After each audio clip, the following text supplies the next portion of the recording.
Hello, everyone, and welcome to the second episode of COE Mobility. I am your host, Justin Joseph, and I also happen to be Project COE's editor-in-chief, in addition to their primary content provider of all things related to mobile gaming. I mean, obviously, I'm not the only one, but at least I am the primary.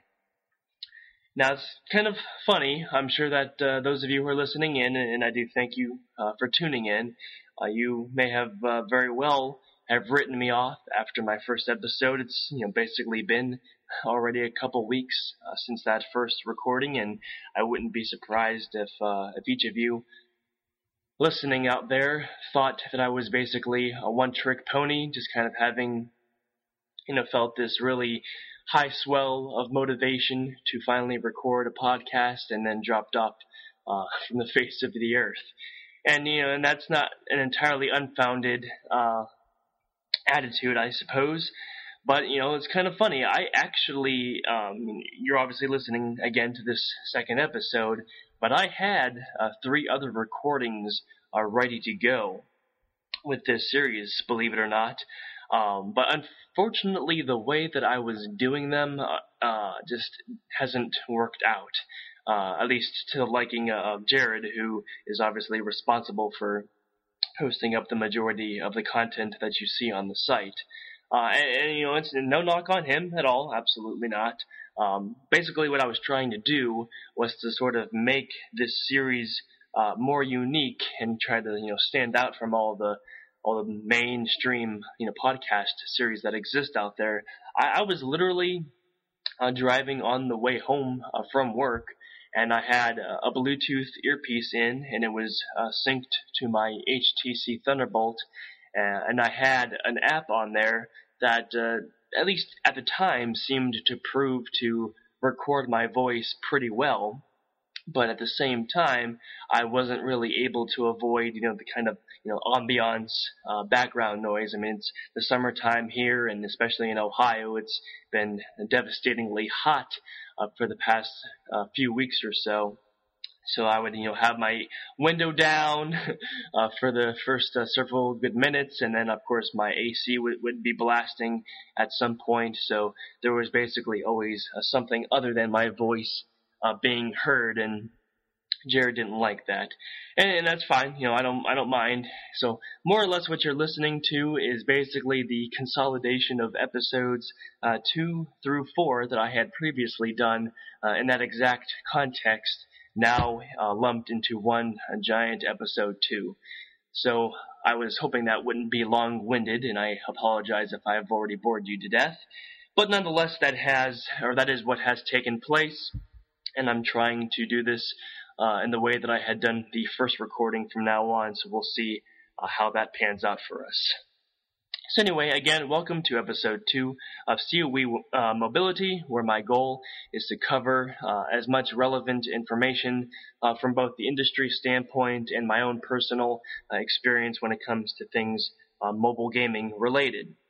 So with that out of the way, let's jump right into the material that I have prepared for this recording. So basically a couple weeks ago, and let's see, let me make sure I have the exact dates. I think it's the 3 days that were before June 28th. So June 25th through the 27th, so basically a couple weeks ago, I really went through a whole lot of drama when it comes to my relationship with Verizon Wireless. Now, in case your listeners aren't aware, and if you are actually a Verizon Wireless, service subscriber of some sort, whether you have just a standard flip cell phone, possibly a smartphone, one of their tablets, whatever the case might be, I had found out that past Sunday, so on the 24th, from one of my brothers-in-law, that they were changing their policy when it came to unlimited data. And what that entailed, and of course at first I thought he was completely crazy. I didn't hear anything like that, on the news or on the radio or anywhere that I typically scour, the internet for my news and what have you. I didn't hear anything about this. But he basically explained that Verizon was about to not necessarily completely, but mostly do away with their unlimited data plans. And basically what I ended up finding out as I did my own personal research was that existing customers on the Verizon Wireless network that did use unlimited data could keep that.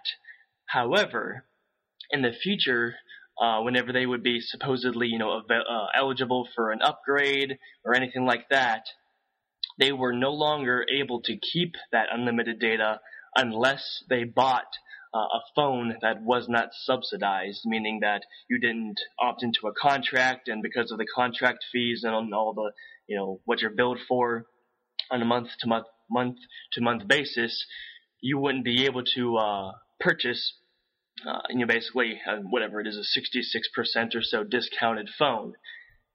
And on top of that, anyone that wasn't already using unlimited data, and especially, of course, new customers, unlimited data is no longer accessible to you if you go for using Verizon Wireless's services. You talk about a bunch of garbage, if you ask me. And it really just caused me a mess of stress because, of course, I'm a heavy data user. I mean, I browse the internet and stream videos and listen to things and, download, memory sucking apps basically on a weekly basis on my phone. And at the time it was an HTC Thunderbolt. I decided to bite the bullet and adopt basically the first generation 4G device that they had, put up for sale there. Well, it was I remember April of 2011, I believe I did that. And why I'm saying it caused me a mess of drama is because I wasn't interested in sticking with a subpar device, which, the Thunderbolt isn't a terrible device on its own, but it is an obvious first generation device when it comes to, the specifications, the performance, what it's able to do, and just in terms of what it offers compared to obviously what's available now. So instead of keeping that phone until next April of 2013 and then being forced to pay upwards of $500+ for a retail priced phone, I basically decided that I need to try to save money, and I went on a very furious investigation research spree to try to figure out what phone I could possibly acquire in its place so that I would not only be able to maintain that unlimited data, but also at least have a better phone altogether. So that took me from Monday of the 25th until Wednesday afternoon, the 27th, where I finally, after I had initially purchased the Samsung Galaxy Nexus, which was a nice device, but unfortunately my data connection never really worked properly, and I wasn't interested in playing the game of having them send me just a bogus, certified pre-owned model in its place to basically end up dealing with the same thing. So instead, I graduated from the Thunderbolt to the HTC Resound, which is what I now have. So I don't know, like I said, if you listeners subscribe to Verizon Wireless's services, and this obviously basically only applies to the United States. I don't think that this company exists per se elsewhere, and obviously correct me if I'm wrong. I haven't really done that research, but I don't think that Verizon, they probably do exist elsewhere, but I don't think, I know especially my boss Jared on the site, he has a completely different provider for his Apple devices and what have you. But nonetheless, I just think that is totally bogus what Verizon has done, and not to mention that the other three major U.S. providers, being T-Mobile, Sprint, and AT&T, they still offer an unlimited data package of some sort. It's not hidden. You don't have to, try to weasel your way into keeping it like I did with, purchasing. And my Resound was actually an upgrade from my family plan. I'm on a family plan and had an upgrade available to me, so that's the only reason why I ended up actually doing that, because otherwise it was pointless for me to pick up a new phone when I could have just as easily waited, the year that I could have and picked up, the next latest and greatest quad core, 2 GB RAM, whatever else might have been available on the market, around this time next year. So it was a very frustrating time for me, I do admit, and I did try to keep my attitude in check as I am supposed to, but it definitely was a humongous test for me. So hopefully, like I said, if any of you listening out there were affected by this, hopefully you were able to catch it in time and possibly take advantage of an upgrade or so if it was available to you like I did. But if you didn't, then, I guess we're all kind of in the same boat now. You can no longer purchase a subsidized phone and maintain your unlimited data as a current unlimited data customer. And if you're a new customer, going to them, that being Verizon from either of the 3 other providers, you won't have any access whatsoever to unlimited data. You have to opt for one of their shared tiered plans, which I think goes as high as maybe 3 GB or whatever. And if you're a heavy data user, that is never going to be satisfactory for your activity. So, just kind of a very unfortunate state of affairs with what Verizon has chosen to do with its business model. And I'm all for businesses making money. They should make profits. I'm not one of those, crazy people that think that, businesses are evil for making money, because, that's obviously how they expand, how they hire new employees, how they, expand their market base, their inventory, and so on and so forth. But I definitely don't think that Verizon was very wise with what they decided to do here. And who knows? I mean, it may end up working out for them in the long run. I can't obviously predict that, but given how much uproar I saw, especially on various, Android and Apple message boards with what Verizon did with this, it just doesn't look very good for them, and it'll be interesting to see how it pans out in the next several months or so. So that's it for that particular topic, at least. In terms of my opinion on the HTC Resound, the new device that I have now, do keep in mind I actually have both HTC devices still with me. I did not, I didn't dispose of my Thunderbolt at all. I actually still have it in my possession, and I still actually play some of the games that I have downloaded on it. That being one of them being Xenonia, because I can't transfer the save files from that to the Resound. And it's really not a big deal for me to continue playing it on that device. It's still perfectly fine and capable, portable and what have you. But in terms of the Resound, overall, it's obviously much improved experience over the Thunderbolt. It has the HTC Sense, I think 3.5 version that comes in the stock device, in addition to Android 2.3.4 Digibred, which is obviously the same thing that the Thunderbolt has if you've updated it to the extent that it can be so far.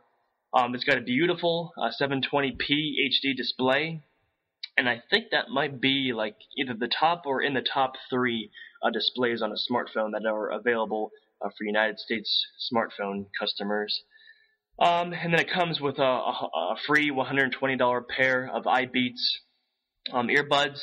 Now, of course, that probably costs like $10 to make. So you imagine that 120% markup. I don't know if that's the correct math, but it doesn't matter. Either way, it comes with a very nice pair of free iBeats earbuds. And then going back to the specs, it's got the 1 GB of DDR3 RAM, I think.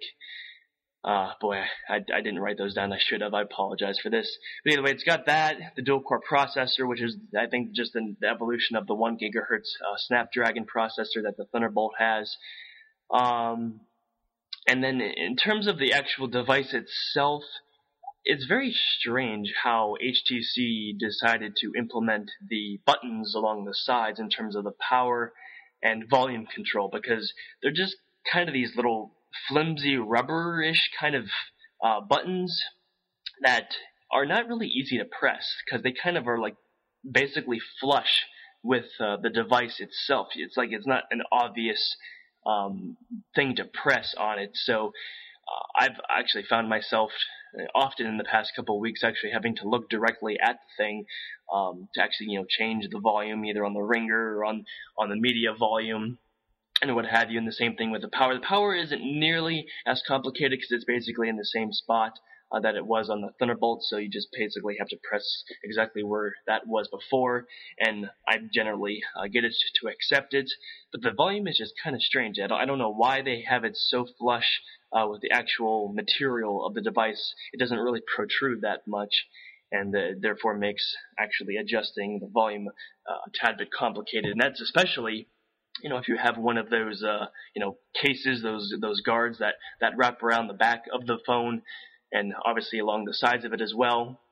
And then you have that little, strip that's been cut out for the actual volume input that makes it even more complicated in that respect. So I don't know what HTC was thinking when they did that, but, obviously no phone is going to be perfect, so I will take it as it is.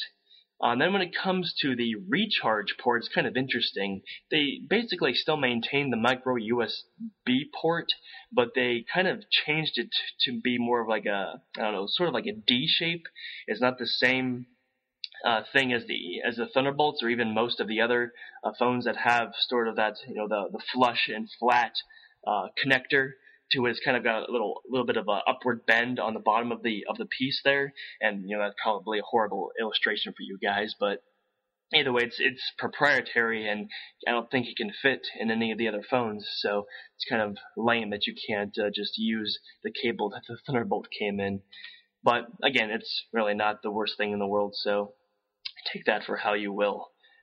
In terms of the rest of the experience, it's basically just like the Thunderbolt. I mean, there's various slight improvements in terms of the internet browsing, and obviously the speed of the device is better.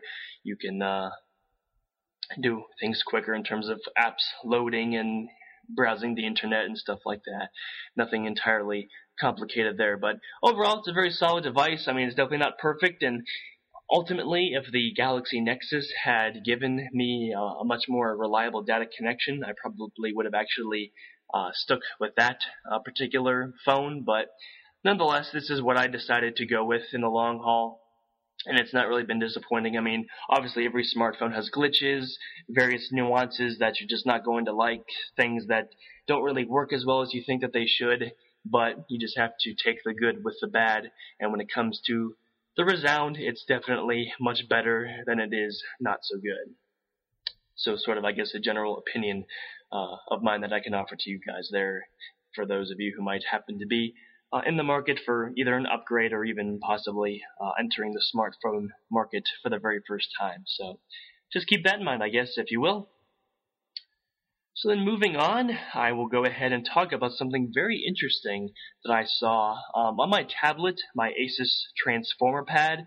There's a new app called Nvision, which is Nvision,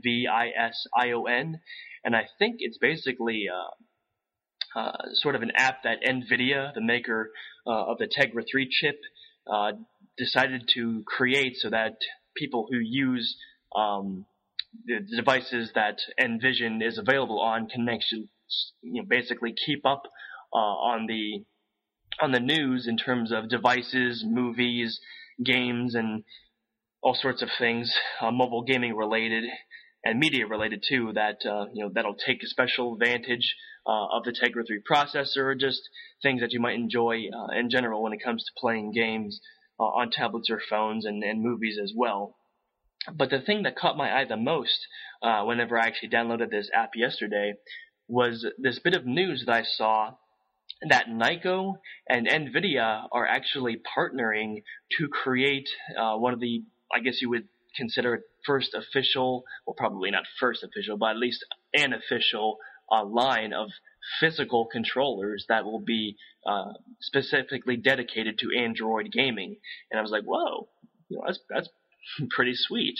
I mean, obviously there are third-party options out there in terms of Bluetooth controllers that you can purchase that will help you to enjoy gaming on your tablet or smartphone better. And especially along the lines of emulation. Your Super Nintendo, regular Nintendo, Nintendo 64, PlayStation, Genesis, and etc.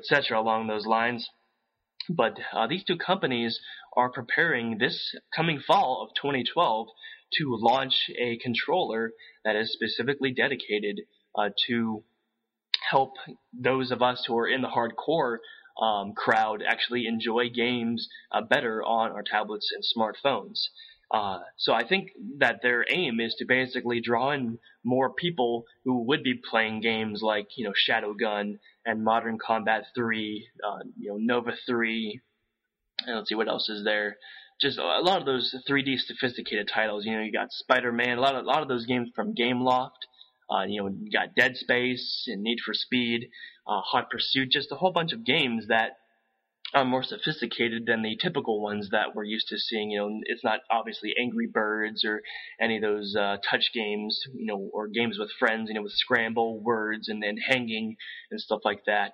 So it's kind of interesting that this is about to come upon us, and the controller itself comes in multiple colors, for those that obviously care about that stuff, not myself, but you can always cater to people with those colors.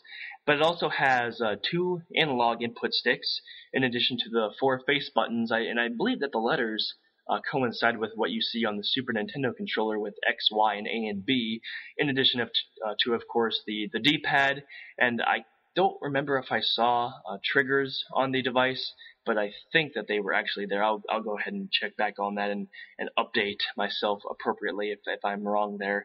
But either way, it's encouraging to see that, because as I've been sort of discussing with our boss, Jared, on the site a handful of times over the past several weeks, we both kind of just lament the reality that smartphones and tablet users that are interested in hardcore gaming, games that are fully 3D and require complex inputs, and especially with first-person shooters, and you have to have that virtual stick, and then you shift your view by swiping your finger across the screen, and then you have to actually hit an icon to fire your weapon and things along those lines, and it just gets complicated. You just cannot replicate the experience of a console or a PC even with experiences like that where touchscreen is your only input option. So we've sort of discussed that back and forth, and we were just wondering, it's like, where are these companies that should very well be trying to take advantage of people? I mean, and of course, smartphones and tablets, millions of those have been sold, and easily much more so, than the popular consoles, with the Wii and the Xbox and the PlayStation. And you would think that even though, or should I say, in spite of the fact that Android is not a unified operating system on its devices, it's still a very popular way of using a mobile device, smartphone and tablet related. And then of course you have the millions and millions of people who own iPhones and iPads, and yet there just have not been devices designed to be dedicated to those sophisticated gaming experiences. Now, I could keep going on and on and on about this, but I don't want to, and I'm sure I've already bored you to death about this particular topic. But I just found it to be exciting that Nyko and NVIDIA are creating what I think they basically just are calling it the Android gamepad. I don't think it's anything fancier than that when it comes to the brand. So it's supposed to come out this fall. And hopefully the pricing is not exorbitant. I'm not going to be interested in it if it's like $69.99 or whatever. Hopefully it's in the 25 to 50 range, and obviously preferably at the lower end of that.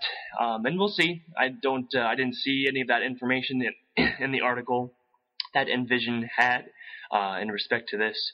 So we shall see, and I am definitely looking forward to what is possibly in store as a result of that being made available to us. Okay, so moving on from that, I think I'll just go ahead and tackle one more topic in terms of what I've personally been playing, what I intend to cover on the site in the coming days and weeks, hopefully being. And, I just have a list here, so I guess I'll just go ahead and cover each one individually. Today, I sampled a little bit of the new game, which is a first-person shooter, and in case you haven't realized by now, I'm basically a huge fan of those games or types of games on mobile devices, in spite of the fact that they're obviously not that convenient to control. But Madfinger, who is responsible for Shadowgun, has put out Dead Trigger, which is their, first-person shooter for Android and iOS devices. And it's on sale right now on both app stores, I believe, for 99 cents. Now, do understand I haven't gotten that far in it, so I likely haven't come across the the aspects of the game that, based on all the user reviews that I've seen for this game, force you to try to buy things within the game itself, which are called, in-app purchases, and apparently they're like the bane of existence for mobile gamers and what have you, because they, think it's one of those nickel and diming schemes like DLC is considered, on the console side of things. But nonetheless, it is a fun game so far. I mean, you start off with an automatic weapon, and you're basically thrust into very specific missions. And the idea of the game is that the city has become widely infected with some kind of viral outbreak. Obviously nothing original there, but nonetheless, it is a very sophisticated 3D game with a lot of polish. And it's been fun so far. I played it on my Resound. I have it downloaded on my Transformer pad, but I haven't gotten around to sampling it yet. But at the same time, it's kind of interesting that Madfinger seems to have kind of, in a way, alienated people who will be interested in this game, not just from the standpoint of the in-app purchases, but also the fact that they have made certain visual elements of the game, kind of like which includes the ragdoll physics and even just special effect, with the water and fog and shadow and lighting and stuff like that. They've made it exclusive to those who have devices that are equipped with the Tegra 3 processor chip. Now, I don't know what the motivation of that was. I don't know why they did that. I don't know if that's, an understandable thing to have done. I'm not an expert, obviously, when it comes to mobile game development. But I do think it is just a tad silly that, given how much more advanced and capable smartphones have become, and especially with the new, the Samsung Galaxy 3, I think, which has the quad-core processor and what have you, and all the others that are still available on each of the providers' networks, it just doesn't really make much sense that Madfinger would make those visual effects exclusive to one particular processor. I mean, again, I could be just completely bonkers about that. It may have been a completely legitimate decision, but it seems that both the in-app purchase element and the exclusivity of the visual content has made people quite upset when it comes to the user reviews. Now, surprisingly enough, it has maintained on at least the Play Store a 4 out of 5 star rating, which is kind of mind-blowing. And I don't think there's even 500 reviews yet total on that particular game. But if people are that unhappy about it, and I would expect that there have been plenty of 1 and 2 star ratings as a result of those couple of unfavorable elements of the game, that the rating would not be nearly as high. But I guess in that case, despite people complaining, they still believe that the game is good, and it definitely is. It's been entertaining so far in the first couple missions that I've particularly experienced so far. And it's got great visuals. The character models, especially the zombies, they look basically just as you would expect them to. And it just goes really to show you that mobile gaming is rapidly catching up to the console market. And actually, I might as well just use that as a segue to talk about Nova 3 here. I actually have finished that game. I completed the campaign on normal difficulty this past weekend, and I've also hopped online several times to compete in various team deathmatch modes.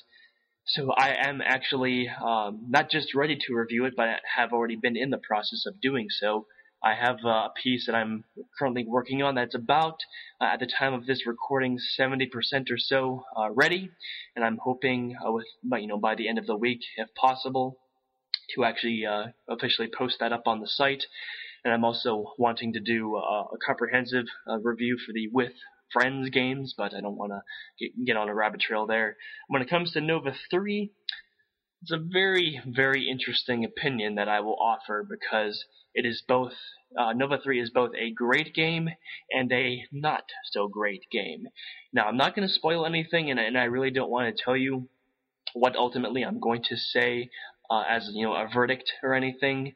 But I'll just say, if nothing else, that Nova 3 is easily the prettiest, if not one of the most beautiful games for mobile gaming. I mean, I basically have discussed with Jared on the site that it could very well pass off as a first generation Xbox 360 or PlayStation 3 game, and you can argue that all you want, but that's really just the reality. Gameloft has really pulled off a wicked looking game with Nova 3.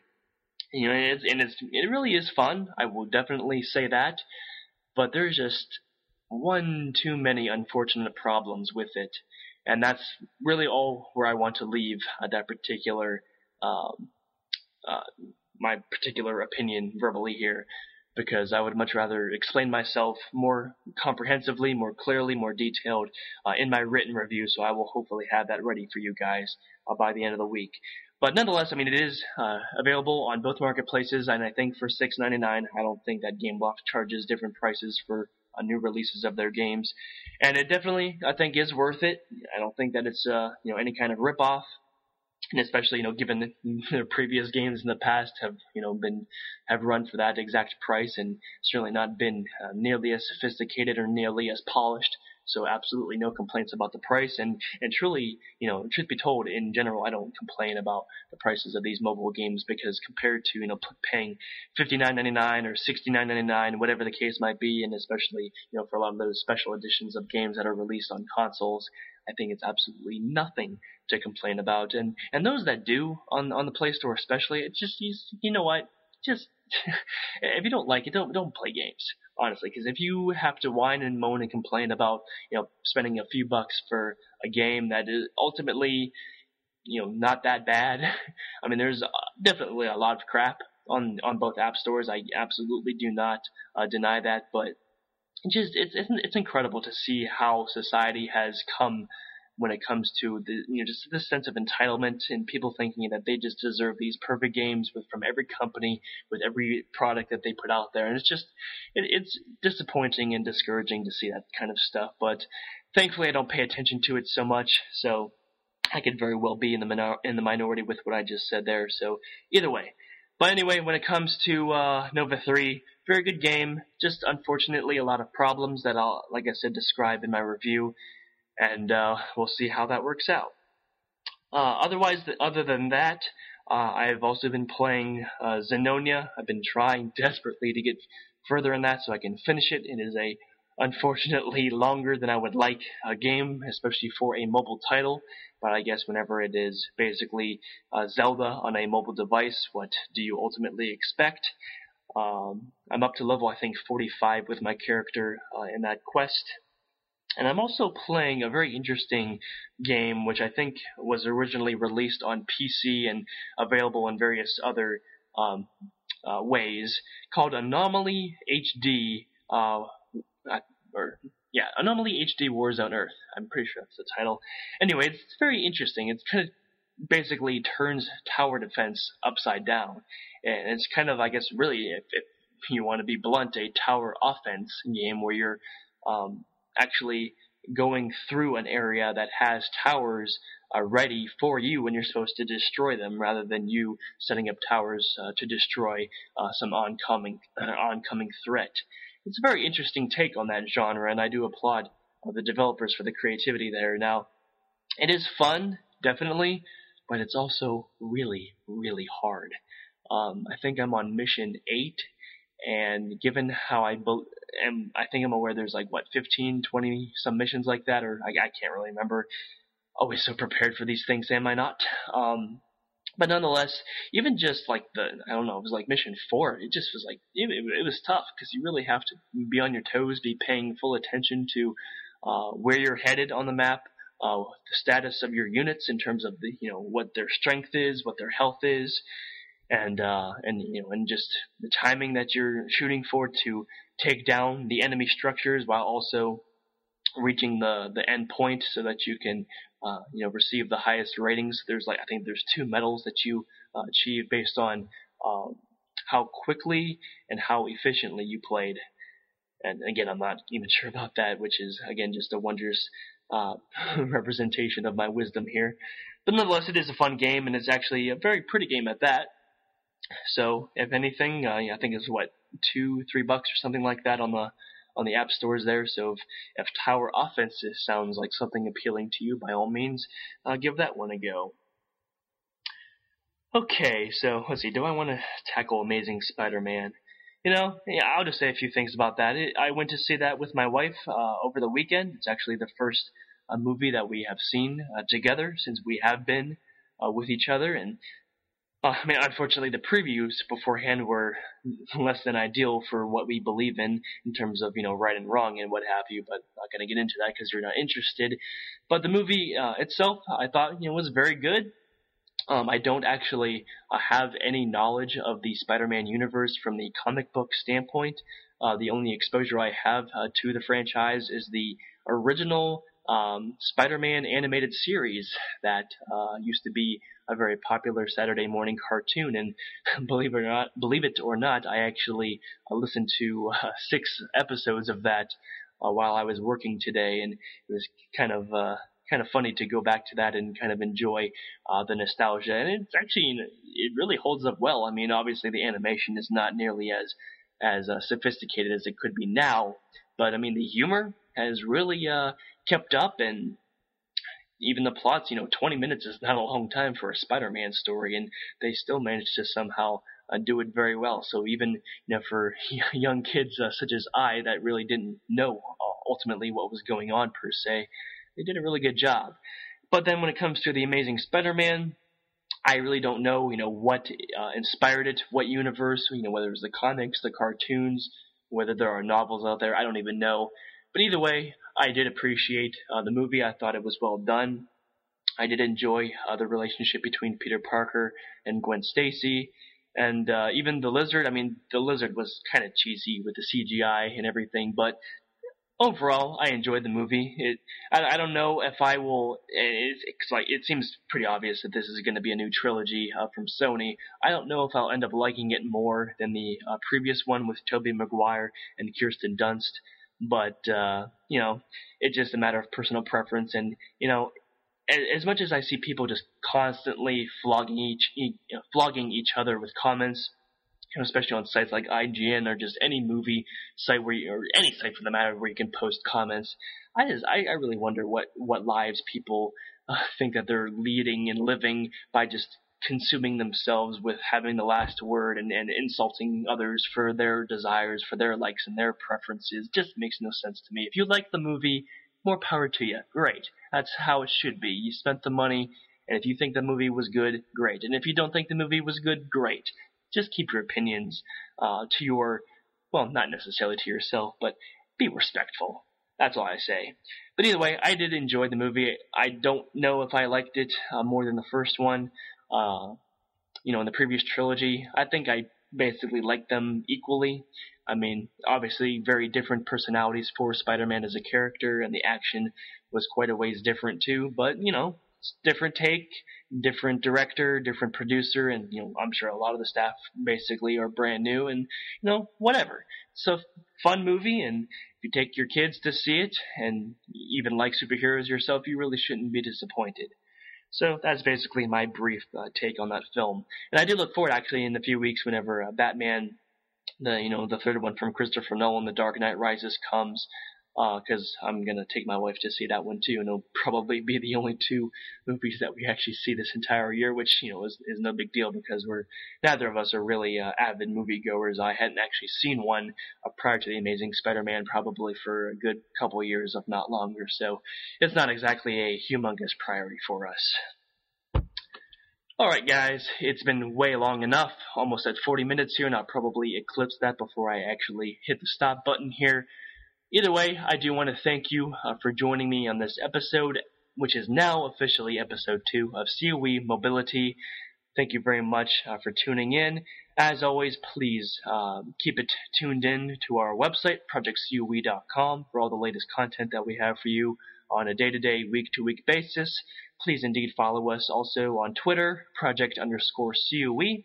Then we also have YouTube and Facebook pages, Project COE all together. It's not that hard to find us, and we just always appreciate your support and give you much thanks for not just that, when it comes to visiting the things that we put out there for you guys to enjoy, but then the handful of you guys out there that join us on the actual site and actually participating in the conversations that ensue with the things that are posted there. We always appreciate that kind of stuff. So by all means, please do all those things for us if you would, and you also do have the option of donating to the cause. We are obviously independent. We have absolutely no official corporate or even private funding. So if you want to help us keep going and to continue to evolve and eventually release our COE 3.0 version of site, which would really just completely relaunch the COE community as a whole, by all means, consider that and possibly click the donate button on our homepage. And whatever you would be willing to contribute is great. So we definitely appreciate your interest in that respect. All right, guys, thank you very much for tuning in. Hopefully I'll be back either sometime later this week or next week with episode 3 of COE Mobility. Hopefully you are enjoying this series with the two that obviously have been recorded here thus far. Please leave a comment wherever you happen to be listening to it if you might be so inclined. And even if it's criticism, by all means, but if you just have a comment of gratefulness for what I presented here, that would be great too. Whatever you want to. So, thanks guys for tuning in. I'll see you next time.